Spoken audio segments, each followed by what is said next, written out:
بات کریں گے سعودی عرب کے دارالحکومت ریاض کی، جہاں پر امریکی سفارت خانے کے پاس دھماکے ہوئے ہیں۔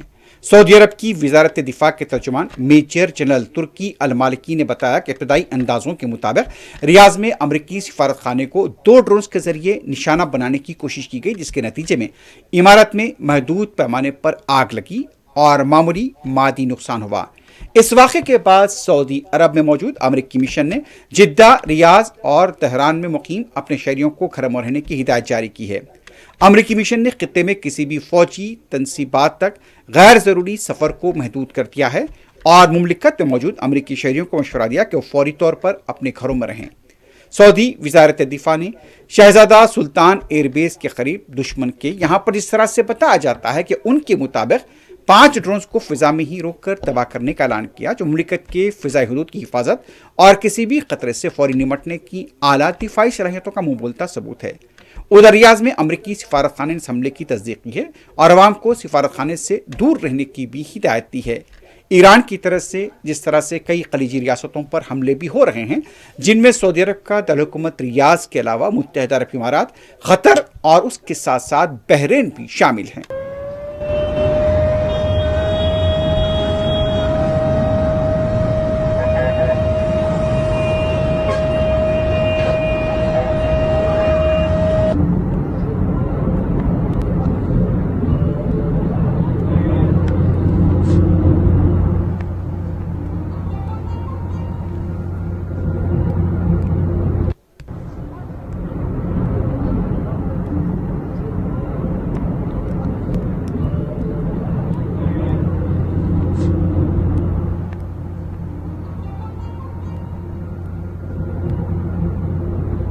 دوسری طرف ایران اور اس کے محاذی ملیشیائی جنگجوؤں کی طرف سے امریکہ اور اسرائیل کی مفادات پر حملے جاری ہیں۔ ایران کی پاسداران انقلاب نے بحرین میں امریکہ کے ہوائی اڈے کو نشانہ بنانے کا دعویٰ کیا ہے۔ ایران کی نیوز ایجنسی ارنا کے مطابق پاسداران انقلاب کی طرف سے ایک بیان جاری کرتے ہوئے یہ بتایا گیا کہ بحرین کے شیخ عیسیٰ علاقے میں واقع امریکی فوجی اڈے پر بڑے پیمانے پر ڈرون اور میزائل حملے کیے گئے۔ یہ اطلاع ہے کہ 20 ڈرون اور میزائل داغے گئے تھے۔ امریکہ کے اڈے کو تباہ کرنے کا پاسداران انقلاب کا دعویٰ ہے، لیکن ابھی تک اس بارے میں بحرین یا امریکی حکام کی طرف سے کوئی بیان سامنے نہیں آیا ہے۔ من وين جاي مني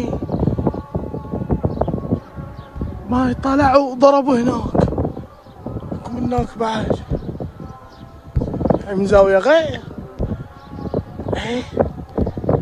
اكو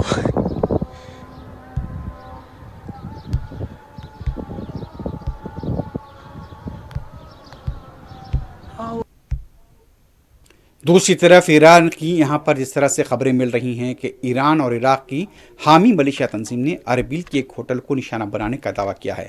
پتہ چلا ہے کہ اس ہوٹل میں امریکی فوجی مبینہ طور پر مقیم تھے۔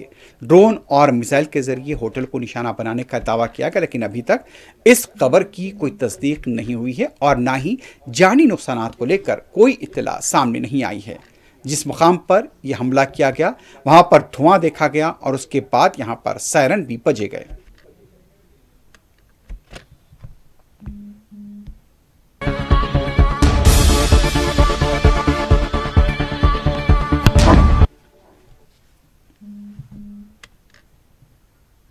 امریکہ اور اسرائیل کے ایران کے دارالحکومت تہران اور دوسرے شہروں میں حملے جاری ہیں۔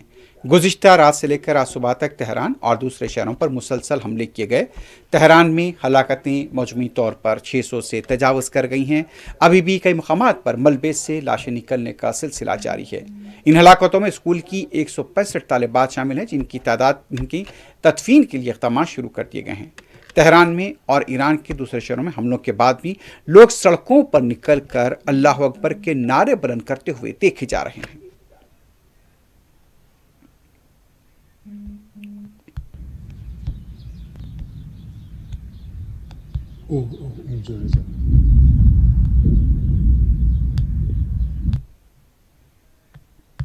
ادھر اسرائیلی فوج نے بیروت پر اپنے حملوں کو جاری رکھا ہے۔ 24 گھنٹوں کے دوران بیروت پر مسلسل حملے کیے گئے ہیں۔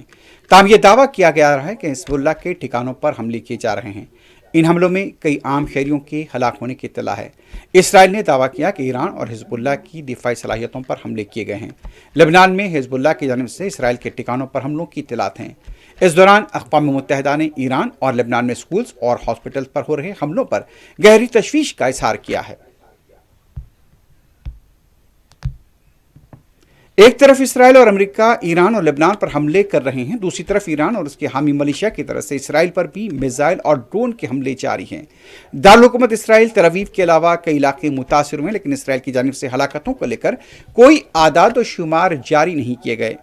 اب تک صرف 9 اسرائیلی شہریوں کی ہلاکت کی اطلاع کی گئی ہے، اور اس کے ساتھ ساتھ یہ بھی اطلاع ہے کہ 30 سے 40 عمارتیں ہیں جو زمیندوز ہو گئیں۔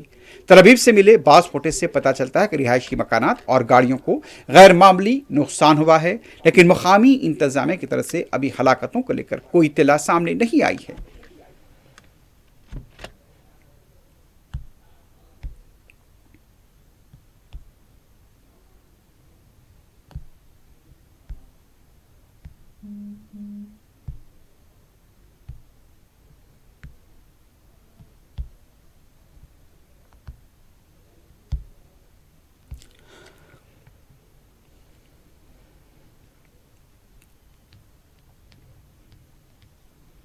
بحرین کے کئی علاقوں میں ایران کے حامی افراد نے احتجاج کیا ہے۔ اس احتجاج کے دوران پولیس کے ساتھ ان کی جھڑپیں ہوئی ہیں۔ ایران کے سپر لیڈر کی شہادت کے بعد بحرین میں مسلسل احتجاج کا سلسلہ جاری ہے۔ ہجوم کو منتشر کرنے کے لیے پولیس کی طرف سے طاقت کا استعمال بھی کیا گیا ہے۔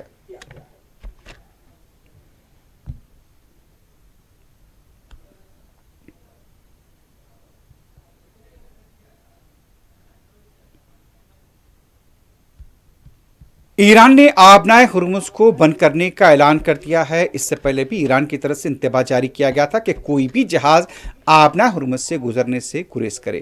ایران کی بحریہ کی طرف سے آبنائے ہرمز پر نظر رکھی جا رہی ہے، اور یہ انتباہ جاری کیا گیا کہ اگر کوئی آبنائے ہرمز کو عبور کرنے کی کوشش کرے گا تو اس کے خلاف کارروائی کی جائے گی۔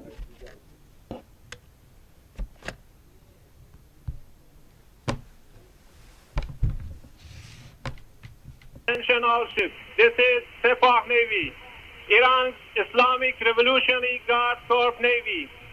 From now on, all navigating through the Strait of Hormuz is forbidden. No ship in every type is not allowed to pass from the Strait of Hormuz till next notice. This is Sepah Navy, out. اسرائیل نے رات دیر گئے Tehran میں ایران کے سرکاری نشریاتی ادارے کے head quarter پر حملے کا دعویٰ کیا۔ تفصیلات کے مطابق ایران کے سرکاری نشریاتی ہیڈ کوارٹرز کے قریب 2 دھماکے سنے گئے۔ اس سے پہلے اسرائیلی فوج نے دعویٰ کیا تھا کہ 2 سے 3 دن میں ایران کی میزائل داغنے کی صلاحیت بہت محدود ہو جائے گی۔ اسرائیلی فوج نے کہا تھا کہ بڑے پیمانے پر ایران کے میزائل لانچر اور میزائل تباہ کیے گئے ہیں۔ دوسری طرف ایران پر امریکی اور اسرائیلی حملوں میں اموات کی تعداد مسلسل بڑھتی جا رہی ہے، لیکن جس طرح سے ایران کے نشریاتی ادارے کو نشانہ بنانے کا دعویٰ کیا گیا، اس کے باوجود بھی ایران کے اہم نشریاتی اداروں سے مسلسل خبروں کا سلسلہ جاری ہے۔ امریکہ کے صدر ڈونلڈ ٹرمپ نے کہا ہے کہ ریاض میں امریکی سفارت خانے پر ہونے والے حملے اور ایران کے ساتھ تنازع کے دوران امریکی فوجیوں کی حالات کا جواب جلد دیا جائے گا۔ سعودی وزارت دفاع نے منگل کے روز ایکس پر ایک پوسٹ میں ابتدائی جائزے کا حوالہ دیتے ہوئے بتایا کہ ریاض میں امریکی سفارت خانے پر 2 ڈرونز کے ذریعے حملہ کیا گیا تھا۔ امریکہ کے صدر ٹرمپ کی طرف سے یہ بھی کہا گیا ہے کہ یہ جنگ 5 سے 4 ہفتے ہو سکتی تھی، لیکن اس میں اور بھی طول شکل یہ اختیار کر سکتی ہے۔ Substantially ahead of our time projections, but whatever the time is, it's okay. Whatever it takes, we will always, and we have right from the beginning, we projected 4 to 5 weeks, but we have capability to go far longer than that. We'll do it. Whatever somebody said today, they said, oh, well, if the president wants to do it really quickly, after that he'll get bored. I don't get bored. There's nothing boring about this. Do you agree with that, Pete? I don't think there's anything, Mr. General. I think there's nothing boring about it. Somebody actually said from the media, I think you'll get bored after about a week or 2. No, we don't get bored. I never get bored.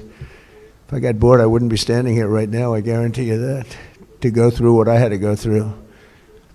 We also دوسری طرف ایران کے وزیر خارجہ عباس عراشی نے کہا، امریکی وزیر خارجہ مارکو روبیو نے خود اعتراف کیا کہ امریکہ اسرائیل کی منتخب کردہ جنگ میں داخل ہوا ہے۔ انہوں نے ایک بریفنگ کے دوران کہا امریکہ کو کبھی بھی کوئی نام نہاد ایرانی خطرہ نہیں تھا۔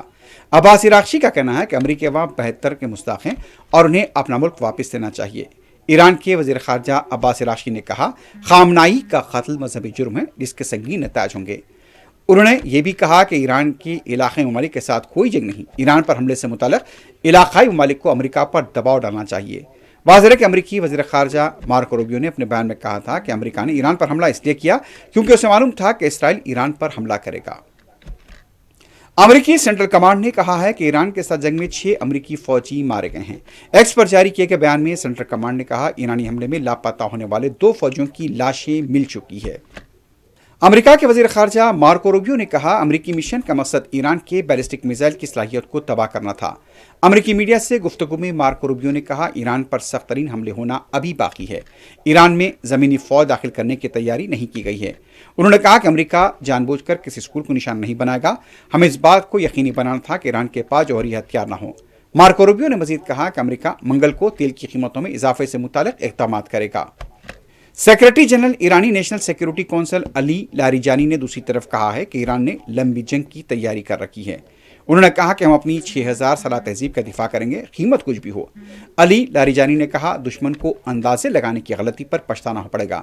سیکرٹری جنرل ایرانی نیشنل سیکیورٹی کونسل کا مزید کہنا تھا کہ 300 سال کی طرح اس بار بھی جنگ میں پہل ہم نے نہیں کی۔ امریکہ نے اپنے شہریوں کو مشرق وسطیٰ کے 12 ممالک فوری چھوڑنے کی ہدایت دی ہے۔ ان ممالک میں بحرین، مصر، ایران، عراق، مقبوضہ فلسطین، جارڈن، کویت، لبنان، عمان، قطر، سعودی عرب، شام، متحدہ عرب امارات اور یمن شامل ہیں۔ ایران پر امریکہ اور اسرائیل کے حملے کے خلاف امریکہ کے شہر نیو یارک میں احتجاج کیا گیا۔ ٹائمز اسکوائر کے پاس احتجاجی ریلی میں کئی لوگ شریک ہوئے، ایران پر حملے بند کرنے کا مطالبہ کرتے ہوئے نعرے لگائے گئے۔ Down with occupation! Up! Down with occupation! Up! متحدہ عرب امارات کے دبئی اور ابوظہبی میں پھنسے ہوئے مسافرین آج دلی، بنگلور اور ممبئی ایئرپورٹ پہنچے۔ عمان سے بھی مسافرین کی بڑی تعداد دلی پہنچ گئی ہے۔ جنگ زدہ ممالک سے آئے مسافرین کا ملا جلے تاثرات سامنے آئے ہیں۔ عمان سے آئے ایک مسافر نے کہا عمان میں حالات بالکل پرامن ہیں، جبکہ دبئی اور ابوظہبی سے آئے مسافرین نے حالات کو باعث سے تشویش قرار دیا لیکن متعلقہ حکومت کی تحسین پیش کی۔ ایران کے سپریم لیڈر آیت اللہ علی خامنائی کی شہادت پر جموں کشمیر میں ابھی بھی غم کا ماحول دیکھا گیا ہے۔ گزشتہ روز بند بنا گیا تھا اور آج صبح بھی یہاں پر سڑکوں پر زیادہ چہل پہل نظر نہیں آئی، لیکن پولیس کو لال چوک اور دوسرے علاقوں میں چوکس دیکھا گیا۔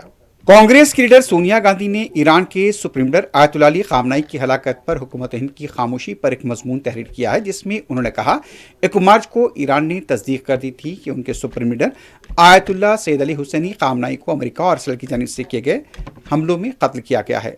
جاری سفارتی مذاکرات کے دوران کسی برسر اقتدار سربراہ مملکت کا قتل معاصر بین الاقوامی تعلقات میں ایک نہایت سنگین دراڑ کی نشاندہی کرتا ہے۔ تاہم اس واقعے کے صدمے سے بڑھ کر جو بات نمایاں ہے وہ دلی کی خاموشی ہے۔ حکومت ہند نے نہ تو اس قتل کی مذمت کی اور نہ ہی ایران کی خود مختاری کی خلاف ورزی پر کوئی موقف اختیار کیا۔ وزیر اعظم نے امریکہ اسرائیل کی وسیع فوجی کارروائی کو نظر انداز کرتے ہوئے صرف ایران کی جانب سے متحدہ عرب امارات پر جوابی حملے کی مذمت کی، مگر اس سے پہلے کے واقعات کے تسلسل کا ذکر تک نہیں کیا۔ اس معاملے میں خاموشی غیر جانبداری نہیں ہے۔ یہ قتل باضابطہ اعلان جنگ کے بغیر اور جاری سفارتی عمل کے دوران کیا گیا۔ اقوام متحدہ کے منشور کی دفعہ 4(2) کسی بھی ریاست کی علاقائی سالمیت یا اسی آزادی کے خلاف طاقت کا استعمال یا اس کی دھمکی کو ممنوع قرار دیتی ہے۔ برسر اقتدار سربراہ مملکت کا قتل ان اصولوں کی جڑ پر ضرب ہے۔ اگر ایسے اقدامات پر دنیا کی سب سے بڑی جمہوریت اصولی اعتراض نہ اٹھائے تو بین الاقوامی ضابطوں کا انحطاط معمول بنتا جائے گا۔